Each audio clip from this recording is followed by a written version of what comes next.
의원께서는 악의적인 공작이라고 하셨어요. 악의적인 공작의 주체는 어디라고 의심하십니까? 우선 이번에 국정감사에서 활약상 1위라고 갤럽이 여론조사를 했습니다. 서영교가 1위가 나왔습니다. 그 이야기는 관봉권 띠지 폐기 관련 수사들의 공작이 들어갔다 이거 아니었습니까? 관봉 돈다발에 띠지가 없어지고 그렇습니다. 제가 문제 제기한 건 비니루가 없어진 겁니다. 비니루 지문이 남아 있는데 그걸 없앤 것에 대해서 가장 문제 제기를 강력하게 하고 특검이 필요하다고 이야기한 사람이 서영교입니다. 그리고 이 쿠팡 사건 관련해서 어미준이 이 조작에 들어갔다. 그 쿠팡을 봐주게 하면서 그리고 문지석이라고 하는 검사를 억누르고 업무에 배제시키고 이것을 제가 법사위에 왔을 때 가장 강력하게 질의하고 질타한 사람이 서영교입니다. 그러면 쿠팡 그것만이 아니라 모든 것이 다 그렇죠. 제가 이번에 특종으로 뽑아낸 것도 엄청나게 많습니다. 그거는 기자들이 뭐 저희들도 많이 보도를 했기 때문에. 그런데 거기서 그러면 서영교가 다 알고 있죠. 쿠팡에 대해서 지적을 했는데 쿠팡이 저에게 로비를 하겠습니까? 그럼 쿠팡이 만약에 로비를 한다고 치면 쿠팡은 저에게 작살이 나죠. 밖으로 나가서 작살을 내죠. 그리고 제가 쿠팡을 만나겠습니까? 그리고 쿠팡이 로비를 오면 상무라고 하는 사람이 오겠습니까? 그리고 이 사람은 대한변협의 정무이사로 그리고 사무총장과 함께 배석을 하러 온 겁니다. 그런데 갑자기 이런 문자가 뜬 거예요. 서영교와 대한변협 회장과 쿠팡 상무가 만났다. 이게 사실이 아니라는 겁니다. 저는 대한변협 회장과 만난 거고 거기 배석자가 정무이사와 사무총장이었던 거죠. 언론 보도에 따르면 그 쿠팡에 이제 들어간 지 한 달 그리고 2주 전에 그만두었다라는 건데 그러면 이분은 대한변협의 정무이사 겸 쿠팡의 상무 자격으로 온 겁니까? 이 자리에? 이 사람이 그만뒀다고 얘기하셨잖아요. 그러니까요. 그만둔 사람인데 그러니까 이게 이중적 지위를 갖고 있는 것인지 아니면 그 정무이사인데 이게 악의적 공작으로 누군가 이 사람이 사실은 쿠팡의 상무야라고 문자를 찍어서 돌린 건지 어떻게 봐야 되는? 악의적인 거죠. 저는 쿠팡 상무랑 만나지 않습니다. 쿠팡 상무랑 자리를 하지 않습니다. 그런데 제가 쿠팡 상무랑 자리를 했다고요? 근데 통상 국회 사선 의원이면 상무는 안 만날 것 같아요. 상무가 오지 않죠. 여기 배석자입니다. 회장의 배석자 맞습니다. 솔직히 말하면 더 큰 인물이 와서 로비를 할 수도 있지만 서영교한테 로비했다가 무슨 망신을 당하려고 오겠습니까? 그리고 이 사람은 저는 그래서 나중에 이걸 보고 쿠팡에 있던 사람이야. 이건 무슨 얘기지?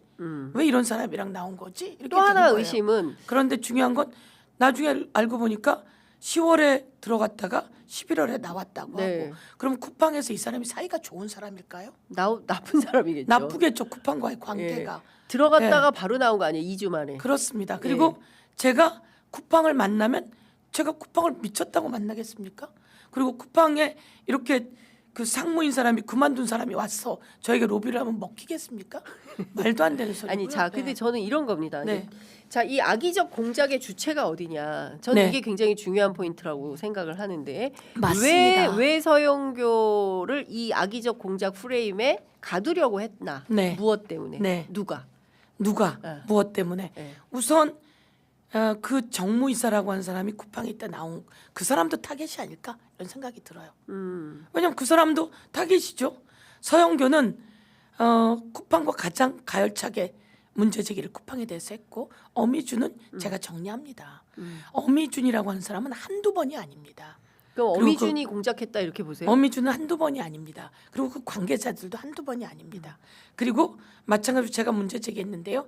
변호사가 그 부천지청의 차장검사에게 로비를 한 게 나옵니다. 그러면서 나와서 자기가 차장검사랑 친하다 이런 얘기를 하고 지청장이었던 어미준과 차장검사가 이것을 문지석 검사 거를 뭉개버리게 되는 상황이 있는 거죠. 이런 것을 제가 낱낱이 다 이야기했습니다. 그러면 여러 군데서 저에게 앙심을 품었을 수 있습니다. 앙심을 품었을 수 있고 이런 것을 내긴 했지만 이 문자 자체가 너무 허술했다는 겁니다. 중요한 건 내가 변협과 만나고 변협과 만남에 돼 있는데 쿠팡 상무로 만났다? 허술합니다. 그러면 쿠팡 상무와 서영교 의원의 자리에 대한변협 회장이 끼어서 다리를 놔준 만들었다. 건가요? 예, 황당무계하죠. 얘기가 그렇게 되네. 그렇죠. 예. 서영교와 쿠팡상무를 만나게 하기 위해서 대한변협이 끼었다. 예. 있을 수 없는 일이고요. 대한변협이 일종의 예. 로비스트로 두 사람을 만나게 그런 한 거예요. 것처럼 되기 때문에 대한변협 저는 분노해야 된다고 생각합니다. 대한변협이 그렇게- 입장 내야 될 것 같은데요. 대한변협은 절대 그러지도 않고요. 네. 그리고 중요한 것은 그러면 이것으로 이득을 보는 사람은 누구일까? 검사. 두 번째 여기는 취재 방향이라고 써 있잖아요. 취재 방향이라고 써 있는데 네. 취재 방향. 언론 취재 방향, 네. 언론 취재 방향. 그럼 이걸 언론사가 이 글자를 썼을까요? 언론 취재 방향. 그럼 언론사가 쓴 것 같지는 않고요. 그럼 언론 취재 방향이니까 언론사가 썼을 수도 있고요. 언론 취재 방향이라고 했으니까 언론사가 아닐 수도 있고 길 수도 있다고 쳐요. 그럼 여기 그렇게 써 있습니다. 특검 임명 후 이틀 만에 특검 임명 끝났는데 자기네도 그렇게 썼잖아요. 임명 특검 이틀차. 임명 이틀차. 특검 임명 끝났어. 제가 이틀차인지 어쩐지 모르겠습니다. 특검 임명 꽤 된 것 같은데 추천도 꽤 됐잖아요. 네, 됐죠. 추천도 꽤 됐고 네. 추천된 지 꽤 됐는데 그럼 추천된 지 한참 후잖아요. 그런데 임명 이틀차 이렇게 쓰는 것도 말이 안 되고요. 말처럼 임명도 끝났어요. 네. 특검 추천은 벌써 끝났고 임명도 끝났어요. 그거랑 무슨 상관이에요, 저랑? 그리고 그 밑에 그런데 수사 대상인 쿠팡 관계자와 만남의 부적절? 제가 쿠팡 관계자랑 만났습니까? 서영교가 쿠팡 상무랑 만나는 사람이겠습니까? 자, 그러면 일단 그러니까 의도가 있어 보이는 문자다. 예. 그렇죠. 이것은 명백한 공작이다. 그리고 그래서 이 문자를 받은 사람은 김병기 원내대표예요. 네. 그리고 김병기 원내대표랑 지난 경선을 하셨잖아요. 네. 설마 그렇겠습니까? 우선 제가 김병기 원내대표께는 전화를 했습니다. 네, 뭐라고 이게 하시던가? 뭡니까? 이게 뭔데? 예. 이런 게 있으면 나에게 알려줘야 되는 예. 거지. 이게 뭐라고 왜 얘기하시던가요, 언론에 김병기 나오는 원내대표가? 겁니까? 라고 했는데 저도 뒤에 봤습니다. 이러는 거고 그리고 옆에 있는 보좌진이 네. 이걸 건네줬다는 거예요. 그래서 아니 이런 게 나오면 제가 쿠팡 상무를 만날 이유가 있습니까?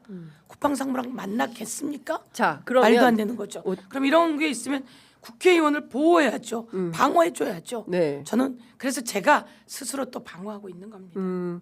자, 또 하나 제가 여쭤보고 싶은 것은 네. 그 일단 그 오찬장에서는 그러면 쿠팡 얘기를 안 했다고 하셨는데 그럼요. 오찬장에서는 그럼 주로 무슨 얘기를 하셨습니까? 오찬장에서는 네. 그 대한변협 회장하고 주로 네. 무슨 얘기를 하셨습니까? 대한변협 회장과 주로 나눈 이야기는 네. 아주 오래전 이야기가 있습니다. 네. 사시존치와 네. 로스쿨의 관계가 있습니다. 네. 그런 이야기들을 하게 되고요. 그런 과정 속에서 뭐 다 이야기하긴 그런데 네. 프로고발러가 있습니다. 네, 프로고발러. 저희도 아는 그분이죠. 네, 그 프로고발러 제가 법적 조치했습니다. 예. 예, 법적 조치한 이야기들, 예. 뭐 그런 이야기들. 두 번째, 제가 하고 싶었던 얘기가 있었습니다. 네. 제가 하고 싶었던 얘기는 예. 이 국감 과정에서 밝혀낸 게 있습니다.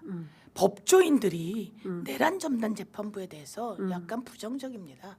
예. 그래서 이 밝혀냈잖아요. 이 언론 와중에 공부에. 내란 전담 재판부에 대해서 부정적이면 어떡합니까? 아니 그런 얘기는 제가 하는 얘기 거기가 아니라 법조인들이요. 예, 법조인들이. 제가 법조인들이라고 예, 얘기했잖아요. 예.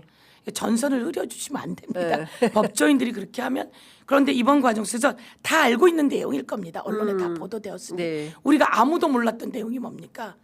법원에서는 뺑뺑이 한다고 알았습니다. 그러니까. 전부 다 랜덤으로 돌리는 줄 알았습니다. 아니었잖아요. 판서가 다 랜덤으로 돌린 줄 알고 윤석열도 랜덤으로 꽂힌다고 알았습니다. 그런데 밝혀냈잖아요. 그렇죠. 그래서 제가 윤석열이 랜덤으로 꽂힌 게 아니라고 하는 거. 예. 그리고 법원 공보에 그런 게 있다는 거. 예. 그리고 이런 얘기들을 제가 하고 싶었던 얘기고 예. 뭐 더 그 안에 있었던 얘기는 예. 어떻든 이런 이야기들입니다. 예. 근데 중요한 것은 지금 직위원 재판부에 의해서 내란 재판 자체가 무슨 레크레이션 행사처럼 저렇게 가고 있고 하세월로 진행이 되고 있고 종국에는 12월에 결국 못한다. 내년 2월에나 돼야 된다. 그리고 내년 2월에는 또 법원 인사가 있지 않습니까? 근데 그런 부분에 대해서 내란 전담 재판부로 신속하게 이 재판을 종결 짓고 그렇게 가야죠. 그 분위기가 저희는 만들어내고 있고 제가 그 자료를 공개했잖아요. 네. 제가 법원으로부터 받은 겁니다. 윤석열을 직위원에게 갖다 꽂았다는 거. 네. 노상원 것도 직위원에게 갖다 꽂았다는 거. 이 정도 되면 법원이 바꿔야 되잖아요. 그렇죠. 그리고 대한민국 국민들이 들고 일어나 줘야 된다고요. 예. 제가 열심히 뛰었는데 당에서도 전부 다 그렇게 가주고 법조인들도 그렇게 가줘야 됩니다. 저는 만나는 사람마다 이야기를 합니다. 이건 대한변협을 만나서도 떠나서 모든 사람에게 계속 이 얘기를 하는 겁니다. 이 얘기를 하고 전달해야 되는 겁니다. 그리고 제가 밝혀낸 것 중에 하나, 법원 공보에 지금도 떡하니 떠 있습니다. 선거 부패 전담 이진관, 식품보건경제 전담 지귀현. 만약에 어디로 가야 돼요? 당연히. 어디로 가야 됩니까? 내란 재판이 선거 식품부죠. 부패 전담으로 가야죠. 가야죠. 선거 부패 전담으로 가면 이진관 등에게 꽂힐 가능성이 있으니 네. 이들은 그걸 일반 사건으로 돌렸고 직위원에게 꽂혔고 그 직위원에게 꽂히자 갔다가 윤석열 거랑 다 갖다 박은 거죠. 이거는 저는 온 세상이 들고 일어나야 될 이야기입니다. 네. 그러면 제가 만나는 사람마다 그 이야기를 해야지 되는 네. 겁니다. 저는 만나는 사람, 보는 사람, 이게 제가 해야 될 저의 역할이고 언론에게도 그런 역할을 이야기하는 그게 겁니다. 정치인의 사명인 거죠. 사명입니다. 지금 당연히. 그랬는데 제가 쿠팡 상무를 만나서 그랬다고요? 자. 이렇게 하는 이 문자는 뭐며, 이 문자가 공개되는 것은 또 뭐며, 이 문자를 가지고 기사를 한 KBS는 뭐며. 그래서 제가 KBS 법적 조치한다고 얘기하게 된 거고요. 이 문자에 대해서는 제가 법적 조치 들어갑니다. 그래서 물어보십니다. 이 문자에 대해서도 법적 그렇습니다. 조치하실 겁니까? 예. 이 문자를 누가 받은- 돌렸는지, 그렇습니다. 이 문자를 누가 만들어서 누가 돌린 건지, 무슨 그렇습니다. 목적으로 한 건지, 그렇습니다. 예, 법률 예. 조치 저는 들어가신다. 쿠팡 상무를 만나지 않았고요. 쿠팡 네. 상무랑 그런 이야기를 한 적이 없습니다. 그런데 다행인 건 나중에 알았지만 이 사람이 10월에 들어가서 11월에 나왔다면서요. 네. 그 사람 뭐 언론을 보니 그 특검 추천을 대한변협이 하니까 나왔다 이렇게 네. 되어 있더라고요. 예. 그래서 나왔으면 이 사람이 쿠팡하고 사이가 좋을까 나쁠까 저도 분노합니다. 근데 분노는 여기다 할 게 아니라 지금은 이 문자를 만든 자에 대한 분노이죠. 네. 함정을 파놨잖아요. 함정을 파놓고 이 함정에 문자를 곳곳에 돌린 거 아니겠습니까? 네. 그러다가 이 문자가 공개된 것이고요. 이쪽에만 보냈겠습니까? 다른 곳에도 이 문자를 보냈을 거라고 자, 생각합니다. 의원님, 네. 그 많이 속상하시죠? 아닙니다. 저는 이제 더 더 처음에는 가열차게. 그렇습니다. 예. 문자에 너무 문자가 예. 허술하잖아요.